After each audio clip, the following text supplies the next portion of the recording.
So welcome all. My name is Tobias, and I'm working at the lovely company on digital technology, which is the main sponsor of this awesome conference. And thank you for being here.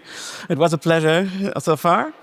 So, time is short, and before I start waffling too much about what I'm doing all day long at E.ON, you can visit me afterwards at the booth, and I'm happy to talk about you in detail what we are doing and why E.ON is a great place to be for the developers. So come by and let's start. So why are we here?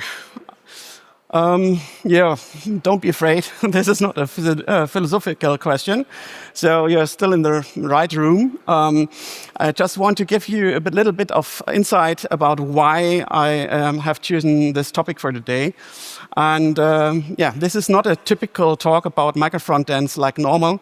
The topic is not so new, so like 5 or 7 years already. We have tons of conferences with talks about MicroFrontends.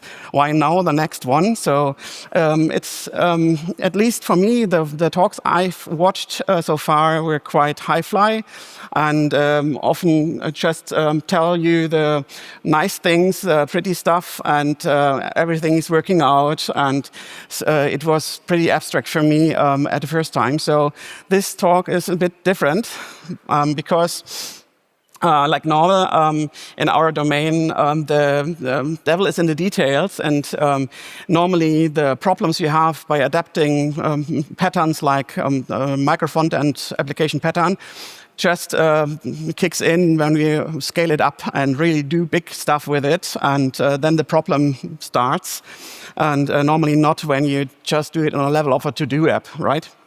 So recently I had the pleasure to rework a big project of E.ON. So it's a long-running thing, 7 years now up and running, and with quite a lot of code and 120 people plus working on it in a scaled Scrum approach. So and I had the pleasure to do it, do a rework from monolith to MicroFrontends. And then, the pain and suffering started. And because I live after the credo of sharing is caring, I want to share the gained knowledge and tell you what I've learned. And so perhaps you have a better time than me by doing the same thing. So I have only 30 minutes, so we have a lot to talk about. So fasten your seatbelts, let's go. So if you start with a big refactoring like that, you should have a good reason to do so, right? So this should be the first reflex, then to think about, okay, is that really needed? And you should have an answer for that. So it shouldn't be just your gut feeling or a conference talk which inspired you and, let's do MicroFrontends or whatever. That shouldn't be a reason. And our reason was to have independent and continuous deployments. So you can imagine we have a lot of teams working on this monolith. And we had to sync up our processes for the deployment. So everyone is ready to go, and then we could ship something new to the client. And so we wanted to have it more streamlined and split everything up into these MicroFrontends, so our teams can just take care of their regarding part of the application, and we have separate pipelines then where only the part where they are working with is tested and run and shipped. So second thing is that we wanted to speed up the developer work as well because of the less turnaround times then, so that we can work in parallel and don't have to wait for the shipping part. And as a side effect, it's a perfect time if you introduce MicroFrontend in your current project. It's a perfect time to do a little bit of cleanup work as well, because I hate the term, it's a grown software, but this is a reality in a lot of code bases. And even though you have an idea about domain-driven design, if you have fluctuation in your dev team, not everyone is knowing about the rule sets and stuff, and it's more tightly coupled than you wanted it to be. And if you apply a MicroFrontend application pattern, you had to really look at your dependencies and who is dependent on what, and it's the perfect time to clean up and sharpen your domains. So that was our stuff we had in mind when going through the route of applying this new pattern. And before we start with the world of pain, a little bit of context for those of you who are not that familiar with this pattern. So what we had as status quo was that we had this SMEXnet, which is the project name, monolith, and we had a couple of teams, front-end teams, working on all of the code.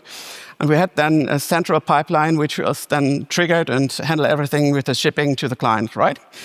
And basically, this design pattern allows you to just have multiple structures of that and have each team just working on your specific part of the cake and just have a separate deploy pipeline to ship everything to the client. So this is basically what the pattern is all about, to have it scaled up for big team infrastructures, right?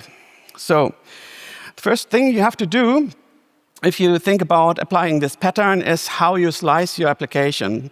And the pattern itself doesn't give you some kind of hint how to do this. So it's up to you to decide how fine granular or rough you do the slicing. For us, it was quite easy to do because our application was already set up in a couple of tools with a default root pointing to a specific entry component. So we decided, okay, let's just slide it by the tools, and these are then our MicroFrontends. So it's kind of rough cut then, and not so fine granular.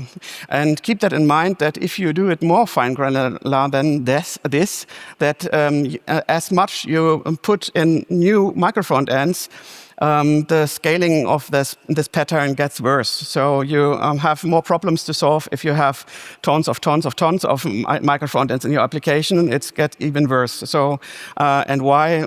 It's a next part. So it will be covered next up.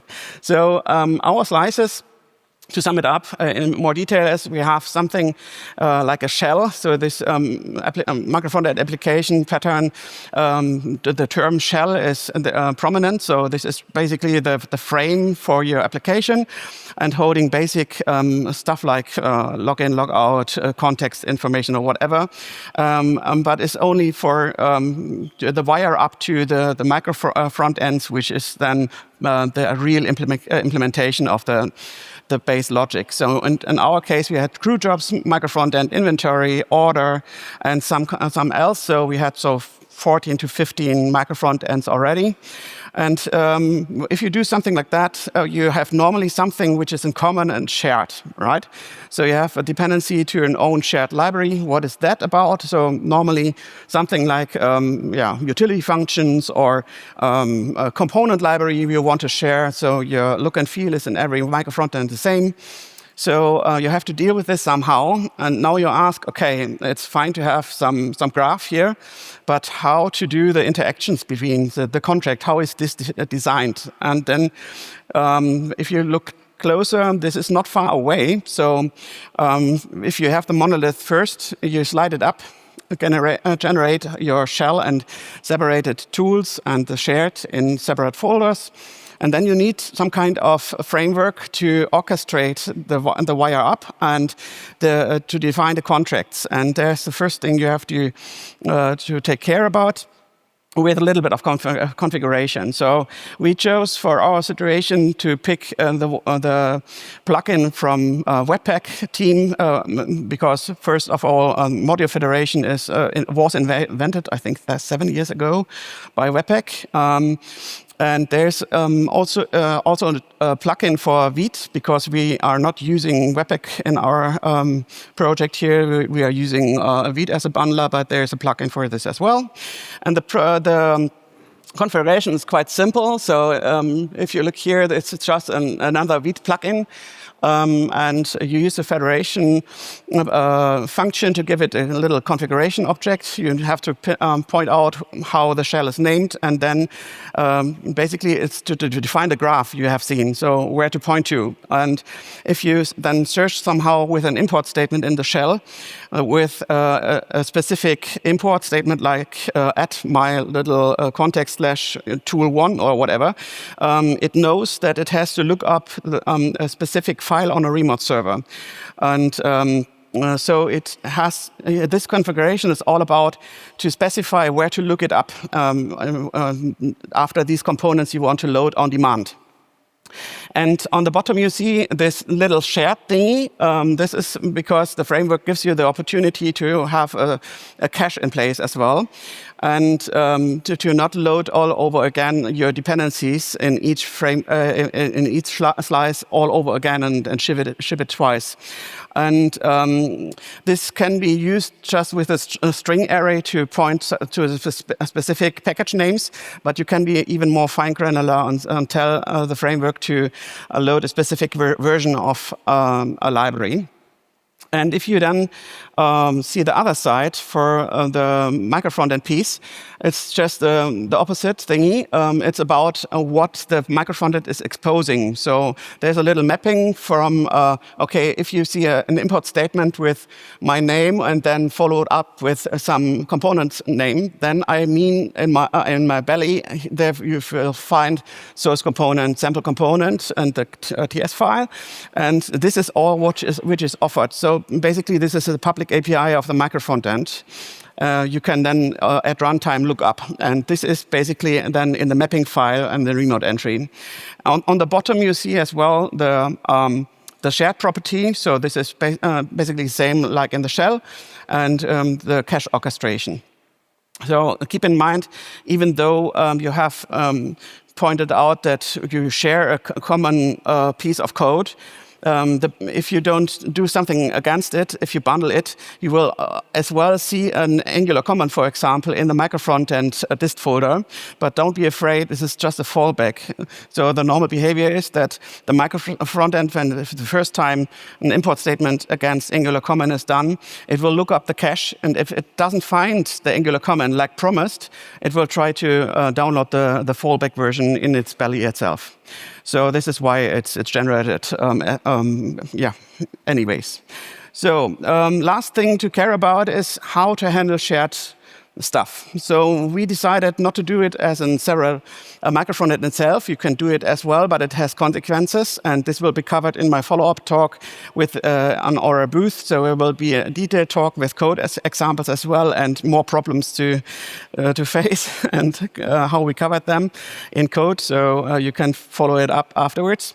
But we decided to have it as a locally linked NPM repository, and we are working with NPM workspaces, which is not that new.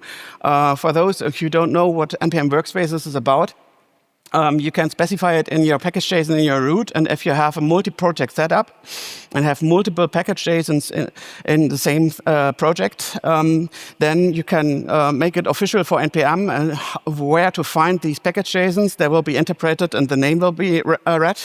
And if you do an npmi, it will be installed like an external package and locally linked with a symlink in your Node modules, which is really awesome.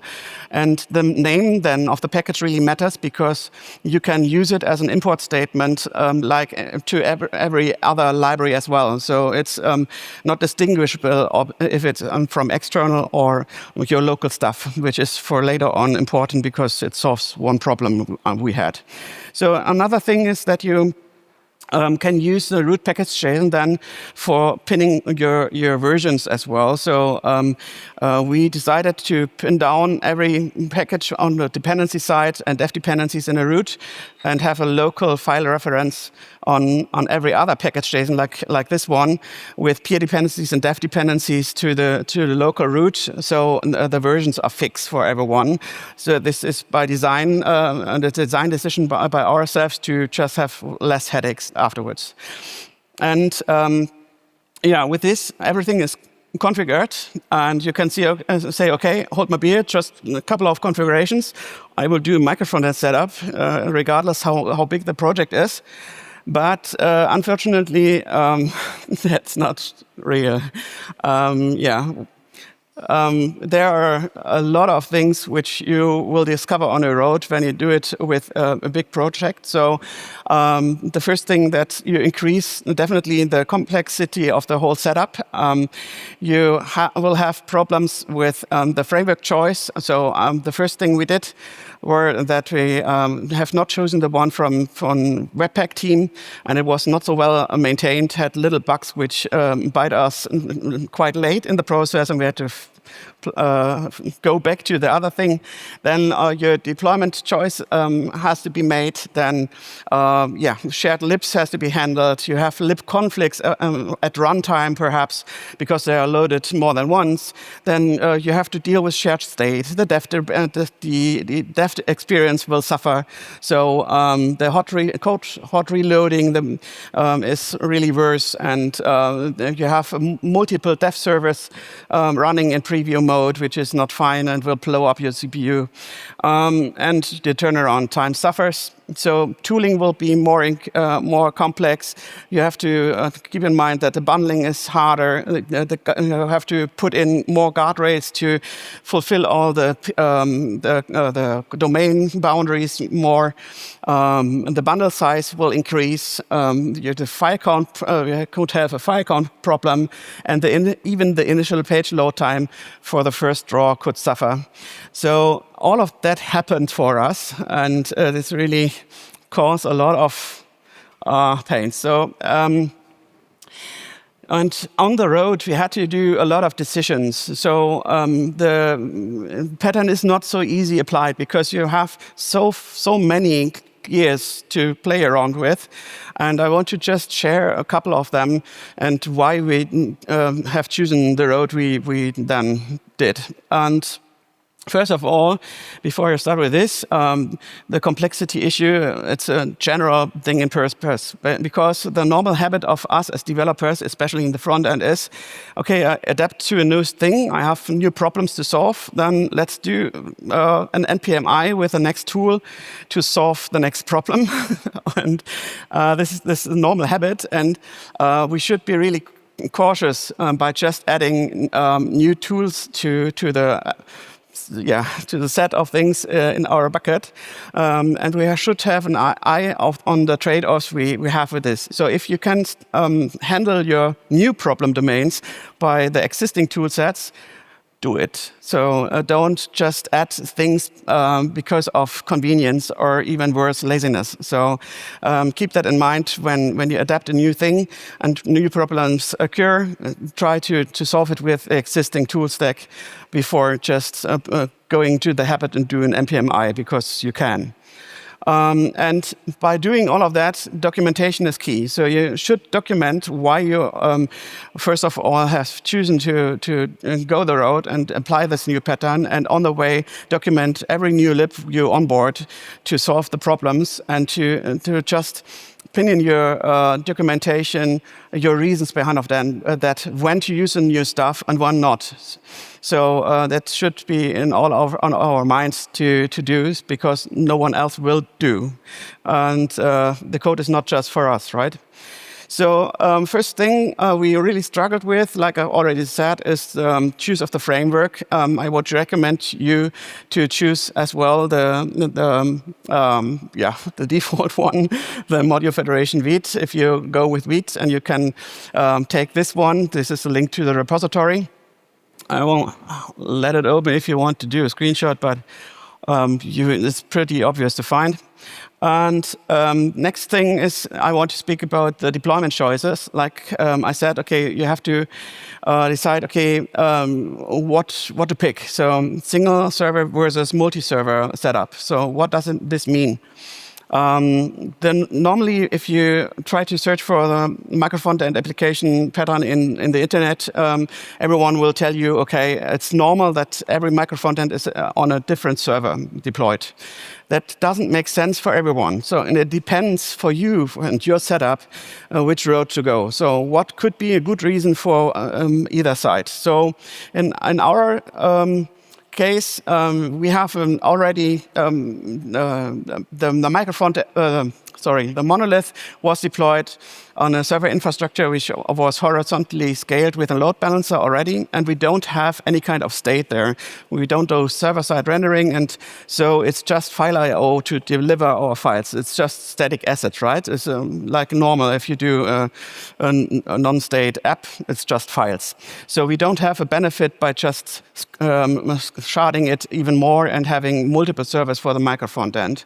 One reason to have it anyways is if you have a team which is internationally and with external vendors in the loop, and you have perhaps a trust issue and say, okay, this team which is from somewhere else off-road should have only access to this part of the infrastructure. This could be then a reason to use this pattern as well to have a security issue solved as well, to not offer everything for the other people and have a specific deploy endpoint for everyone.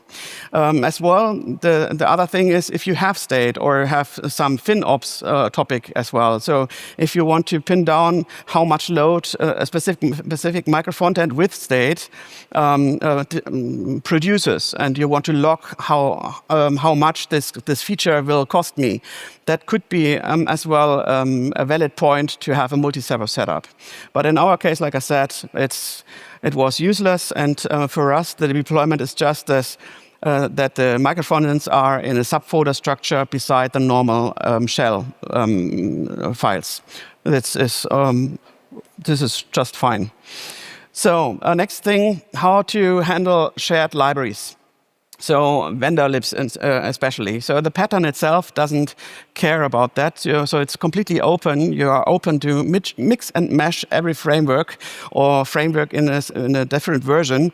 But I can recommend you, please don't do this if you can avoid it. So it makes, in a lot of cases, no sense to let that freedom happen, because there are lots of problems you buy in with this. So first of all, if you have a crucial website where it's the bundle size matters and you want to have a slim application, your application won't be slim anymore. So it's a fat application then, because you have multiple frameworks to deliver. And on the chart, it's working all fine. But in the real world, if you load more than one lib in another version in your browser, not every library will work then if it's loaded multiple times. And this will increase your headache even more. And my recommendation is to pin down each lib you can to a specific version and have this as a synchronization point between teams. This is then fine for me to buy less headaches. Use the root package JSON like I already told you. So this is the way to go, in my opinion. You don't need the tool for this. You can use NX workspaces for something like that, or Learner or whatever. But like I said, if you can avoid putting a new tool in your tool set, don't. Then next thing is own libs. We use, like I said, locally linked npm package, and with the help of npm workspaces. And next thing is how to handle shared state. I will recommend you that you should avoid the sharing of state across MicroFrontends as much as possible, or complete if you can. But when it's unavoidable, then I would recommend to use a kind of service bus in the shell and have a loosely coupled system which is working with messages. And encapsulation there is key as well. So you should then have it all of this with this state related in one place, and you know where to look for it, and all of the side effects you have in the different parts of the application. The biggest thing of my talk is about the dev experience, which suffered a lot because we had so much MicroFrontends, and how we solved this, because this was the real wow effect while doing all the work over. So my takeaway first was it doesn't scale well, because you have so much servers running locally.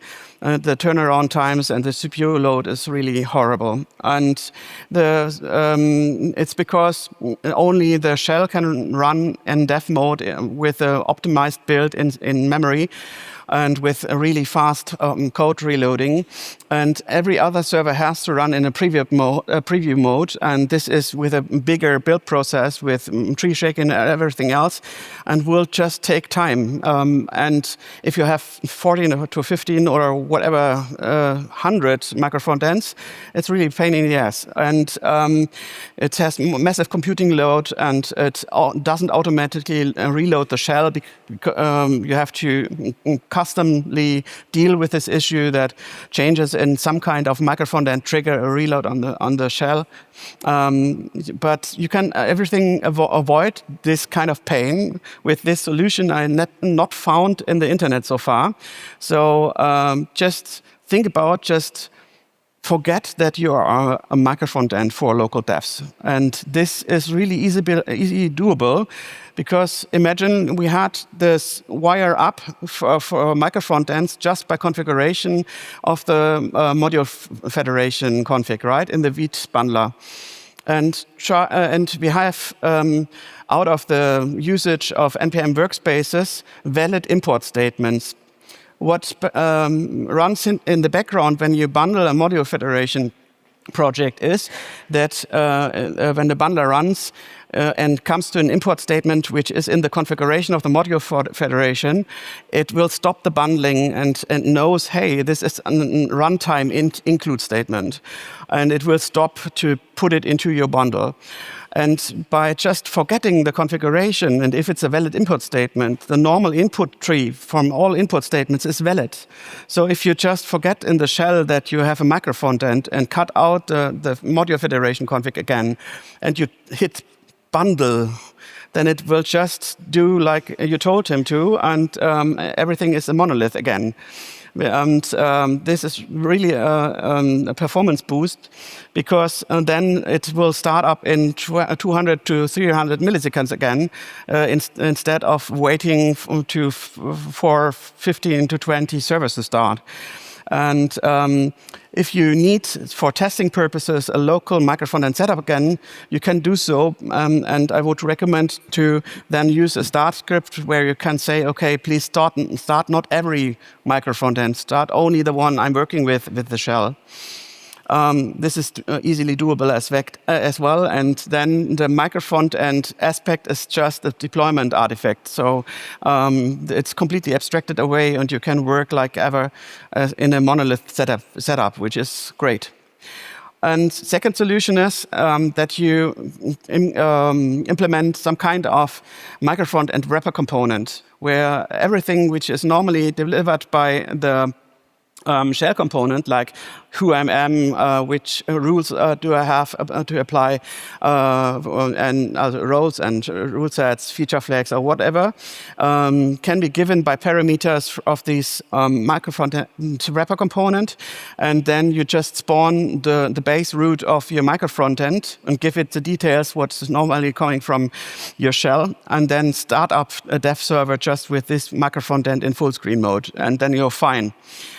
So then you have all over the same experience like normal, but you limit yourself then to see only one MicroFrontend at one time. And if you have some features which needs to play around with different parts of the application, that will fail. So solution one is the way to go for me, at least. Nevertheless, if you pick solution 1 or 2, the debugging will get harder if you apply MicroFrontends, because the frameworks so far I used for it, and I not only played with the module federation from the Webpack team, the console logs are really horrible. You won't read out directly what is going wrong, and often you have a blank page without any kind of information what's going wrong, and it's really horrible. So you have really cryptic console log errors, and this is a pain in the ass. So you have to deal with this if you go that road. And to get a piece of that worked out better, it's a good thing to ensure that your domain-driven design boundaries and the boundaries of the microfrontends in this case are then some kind of guarded. And this little tool, and thank you for developing this, really helps for this, because you can have a little rule set which a kind of application can include another part of the application and which is not allowed to include another one. And this works perfectly fine with the MicroFrontend setup. And this is wonderful and will help you out. How we got there, in our case, from monolith to the MicroFrontend. We generated the new folder structure.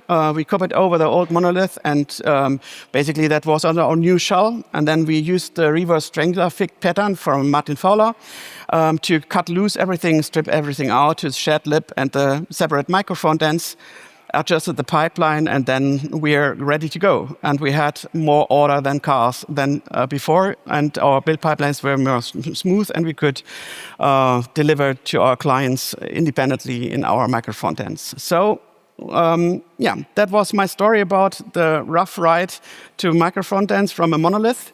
If you have questions, I will be available at that booth, and we'll have a follow-up with a lot of code to show and how we did this in detail. And if you want to follow along, you just can contact me with this email address, and I will be happy to have a chat with you. We can do a Google Meet call as well if you want. Just reach out. I hope it was some meaningful to you, and you have had a bit of fun by watching it. Thank you a lot, and see you around.